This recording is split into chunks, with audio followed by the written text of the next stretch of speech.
Hello મિત્રો, સ્વાગત છે તમારું જીકે વિથ ઝાલામાં બંધારણની સિરીઝમાં.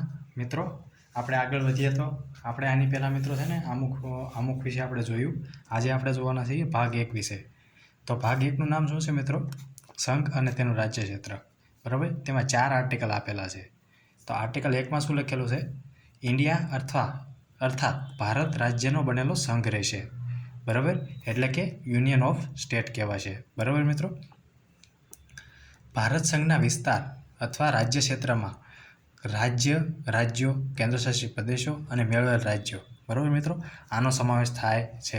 મિત્રો આની ડિટેલ ક્યાં આપેલી છે કે કયા રાજ્ય છે, કેટલા રાજ્ય છે, એવી બધી માહિતી, કેટલો એનું ક્ષેત્રફળ છે, એવી બધી માહિતી મિત્રો અનુસૂચિ 1માં આપેલી છે.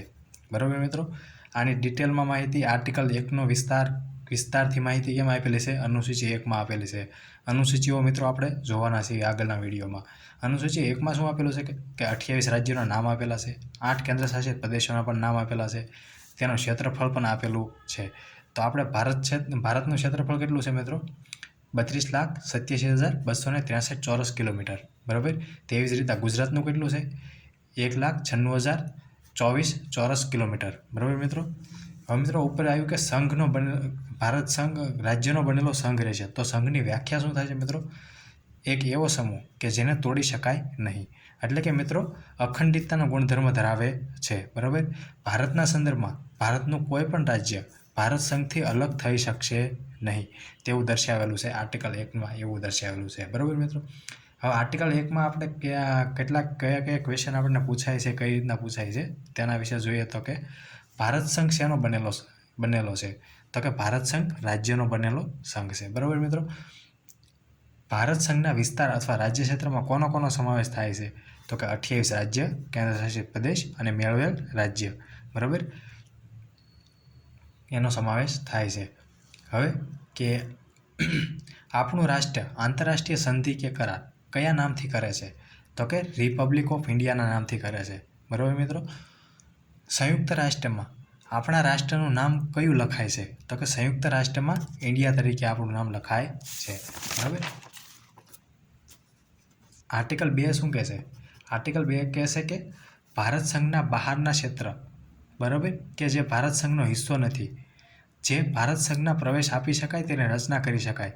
જો કોઈ નવું રાજ્ય ઈચ્છે કે બહારનો પ્રદેશ એવું ઈચ્છે કે અમારે ભારત સંઘ સાથે જોડાવું છે, તો આર્ટિકલ 2 દ્વારા આપણે એને અંદર આપી શકાય છે. મિત્રો મેં મારી રીતે લખેલું છે કે બાહ્ય ફેરફાર. બરાબર, કે બહારથી કોઈ પ્રવેશ અંદર આપણા ભારત રાજ્યમાં થાય છે તો તેના માટે બાહ્ય ફેરફાર લખેલું છે. બાહ્ય ફેરફાર માટેની સત્તા કોની પાસે છે મિત્રો? સંસદ પાસે છે. સંસદમાં સાદી બહુમતી દ્વારા તેને આપણે પસાર કરી શકાય છે, અથવા એ રાજ્યમાં બહારનું રાજ્ય આપણે અંદર ભારત દેશમાં જોડાઈ શકે છે. સાદી બહુમતી એટલે કે હાજર રહી મતદાન કરનારના 50%. બરાબર, આવી રીતના મિત્રો આપણે એક રાજ્ય જોડેલું છે ખરી? તો મિત્રો કે હા, સિક્કિમ રાજ્ય જોડેલું છે. 22મું રાજ્ય તરીકે આપણે એડ કર્યું હતું એને. 36મો બંધારણીય સુધારો હતો 1975માં એડ કર્યું હતું. બરાબર મિત્રો. હવે આપણે જોઈએ કે આર્ટિકલ 3 શું કહે છે? મેં લખેલું છે કે આંતરિક ફેરફાર, પણ આર્ટિકલમાં લખેલું છે આટલી વસ્તુ લખેલી છે. બરાબર, તો આ તમે પણ આવી રીતના યાદ રાખજો. 2 અને 3માં આર્ટિકલમાં બહુ જ કન્ફ્યુઝ થાય છે, એટલે મેં મારી રીતે સરળ ભાષામાં લખ્યું છે, તો તમે પણ એ રીતે યાદ રાખી શકો છો. તો આર્ટિકલ 3 શું કહે છે? એક રાજ્યમાંથી 2 કે તેથી વધુ રાજ્ય બનાવવા, અથવા 2 કે તેથી વધુ રાજ્યમાંથી એક રાજ્ય બનાવવું. બરાબર. બીજું, રાજ્યના રાજ્ય ક્ષેત્રમાં વધારો કરવો. ત્રીજું, રાજ્યના રાજ્ય ક્ષેત્રમાં ઘટાડો કરવો.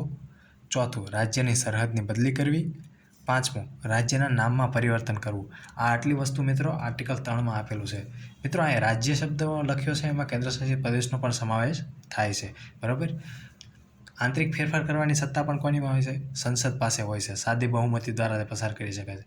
પણ મિત્રો આમાં એક પોઈન્ટ નોંધજો કે આંતરિક ફેરફારમાં, બરાબર, રાષ્ટ્રપતિની પૂર્વ મંજૂરી જરૂરી છે. બરાબર, રાષ્ટ્રપતિ જો પૂર્વ મંજૂરી આપે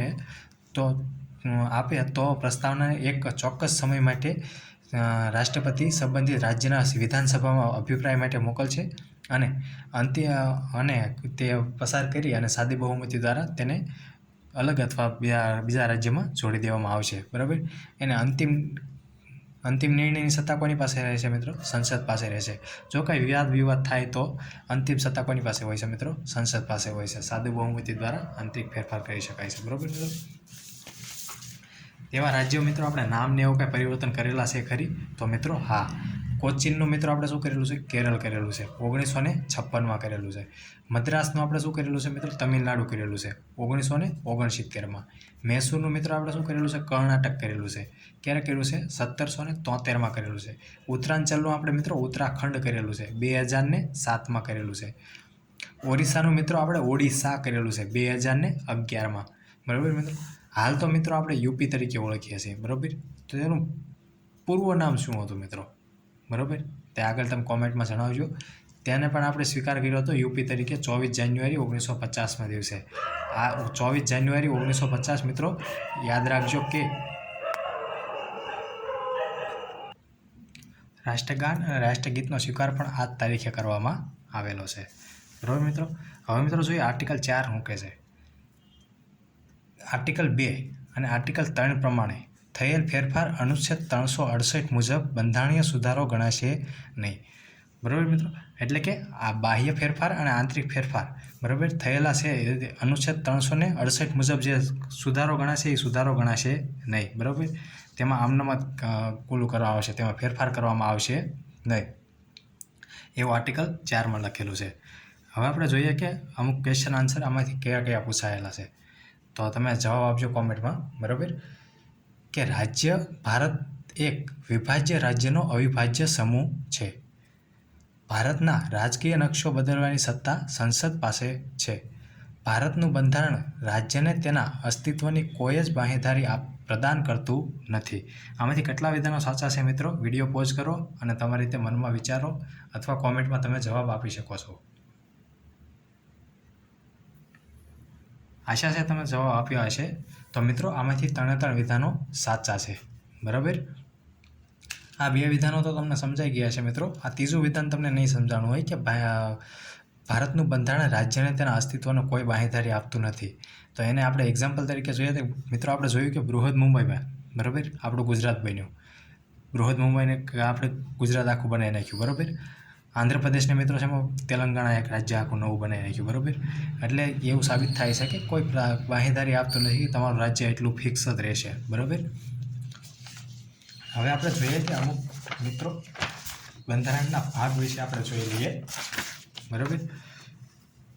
કે અત્યાર સુધીમાં બંધારણના કયા કયા ભાગ એડ થયા છે અને કેટલા ભાગો અત્યારે હાલ છે. બરાબર. તો 1950માં મૂળ બંધારણમાં ભાગ કેટલા હતા મિત્રો? 22 ભાગ હતા. 395 અનુચ્છેદ હતા. બરાબર. 1 થી લઈને 22 સુધી એવી રીતના ભાગ લખેલા છે. બરાબર. હવે પહેલાં શરૂઆતમાં 7મો બંધારણીય સુધારો 1956 મુજબ ભાગ 7 અને ભાગ 9 રદ કરવામાં આવ્યા. એટલે 20 ભાગ થઈ ગયા. બરાબર. આ 7મો બંધારણીય સુધારો રહ્યો તેને રાજ્ય પુનર્ગઠન અધિનિયમ પણ કહેવામાં આવે છે. બરાબર. 42મો બંધારણીય સુધારો 1976માં ભાગ 4A 14A એડ કરવામાં આવ્યા. એટલે કેટલા ભાગ થયા મિત્રો? 22 ભાગ થયા. બરાબર. આ 42મો બંધારણીય સુધારો હોય તેને મિની બંધારણીય સુધારો પણ કહેવામાં આવે છે. આગળ પણ આપણે જોઈ લીધું. બરાબર. 73મો બંધારણીય સુધારો 1992માં મિત્રો ભાગ 9 એડ કરવામાં આવ્યો. ભાગ 9 શું છે મિત્રો? પંચાયતી રાજને લગતો છે. કેટલા ભાગ થયા મિત્રો? 23 ભાગ થયા. 74મો બંધારણીય સુધારો 1992માં ભાગ 9A એડ કરવામાં આવ્યો. બરાબર. ભાગ 9A એડ શું છે મિત્રો? નગરપાલિકા લગતો છે. બરાબર. કેટલા ભાગ થયા મિત્રો? 24 ભાગ થયા. બરાબર. 97મો બંધારણીય સુધારો 2011માં ભાગ 9B એડ કરવામાં આવ્યો. તેમાંથી ભાગ 9B શું છે મિત્રો? સહકારી સમિતિને લગતો છે. ટોટલ કેટલા થયા મિત્રો? 25 ભાગ થયા. બરાબર મિત્રો. હવે આમાંથી જોઈએ કે આમાંથી કયા કયા ક્વેશ્ચન આગળના એક્ઝામમાં પૂછાઈ ગયેલા છે. આ બધા મિત્રો PYQ છે, તો મિત્રો ધ્યાનથી જોજો કે હાલમાં બંધારણમાં ભાગ કેટલા છે મિત્રો? તો કે 25. મૂળ બંધારણમાં કેટલા હતા મિત્રો? 22 ભાગ હતા. હાલ આર્ટિકલ કેટલા છે મિત્રો? 470 પ્લસ નિયર બાય આપણે ગણી શકીએ છીએ. બરાબર. અને મૂળ બંધારણમાં કેટલા હતા મિત્રો? 395 છે. બરાબર. કયો ભાગ આજે પણ ખાલી છે? તો કે 7મો ભાગ આજે પણ ખાલી છે.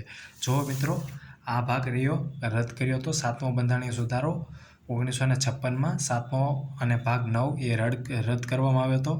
9 તો અહીંયા એડ થઈ ગયો મિત્રો, પણ આજે પણ આ ભાગ ખાલી છે. કયો? 7મો ભાગ ખાલી છે. તો એક્ઝામમાં પૂછાયેલો છે કે કયો ભાગ આજે પણ ખાલી છે? તો કે 7મો ભાગ આજે પણ ખાલી છે. કયો ભાગ છેલ્લે ઉમેરાનો છે?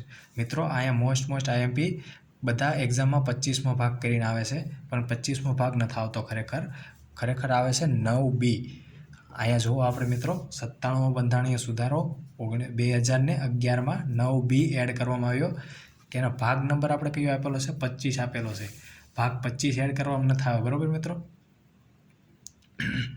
તો યાદ રાખજો કે છેલ્લે કયો ભાગ ઉમેરવામાં આવ્યો હતો? કે 9B ઉમેરવામાં આવેલો છે. બરાબર. 1950 પછી બંધારણમાં કેટલા ભાગ એડ કરવામાં આવ્યા? તો ટોટલ મિત્રો આવશે 4 ભાગ એડ કરવામાં આવેલા છે 1950 પછી. તો આપણે જોઈએ ઉપરના ક્વેશ્ચન ઉપર આપણે જોયેલી ઇન્ફોર્મેશન કે જો 7મો બંધારણ ભાગ 7 અને 9 રદ કર્યા, પણ 9 તો અહીંયા એડ છે જ તે. બરાબર. એટલે આ તો ગણાશે નહીં. એટલે કે 42મો બંધારણ સુધારામાં આ 1, આ 14A 2, 4A 14A આ 2 અને 9A એટલે 3 અને 9B એટલે 4. બરાબર. આ તો ઓલરેડી હતો જ તે, અને આ તો ખાલી છે હજી. બરાબર. એટલે ધ્યાન રાખજો મિત્રો. 1950 પછી કેટલા ભાગ ઉમેરાયેલા છે? તો કે 4 ભાગ ઉમેરાયેલા છે. કયા બંધારણીય સુધારામાં ભાગ 9ને રદ કરવામાં આવ્યો અને કયા બંધારણીય સુધારા મુજબ ભાગ 9 એડ કરવામાં આવ્યો? તો મિત્રો યાદ રાખજો કે 7મો બંધારણીય સુધારો ભાગ 9 રદ થયો અને 73મો બંધારણીય સુધારો ભાગ એડ થયો. બરાબર. 9 એડ થયો. મિત્રો આની PDF તમને મારી ટેલિગ્રામ ચેનલમાં JKVS ઝાલામાં મળી રહેશે.